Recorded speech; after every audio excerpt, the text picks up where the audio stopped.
लोकसभा निवडणुकीचं मतदान आता अंतिम टप्प्यात आलेलं आहे।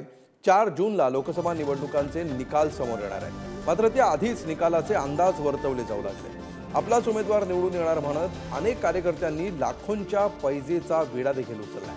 अशीच एक पैज सोलापूर लोकसभेसाठी लागली आहे। महाराष्ट्र नवनिर्माण सेना आणि राष्ट्रवादी शरदचंद्र पवार पक्षाच्या 2 नेत्यांमध्ये तब्बल 1 लाखाची पैज लागली आहे।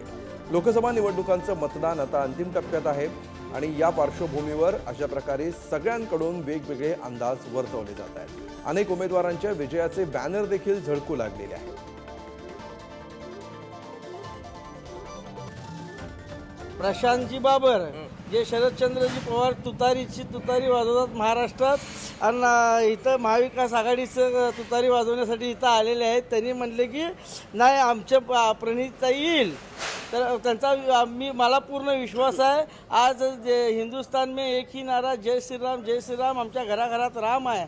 त्यामुळं रामासाठी मतदान झालेलं आहे, मोदी साहेबांसाठी मतदान झालेलं आहे।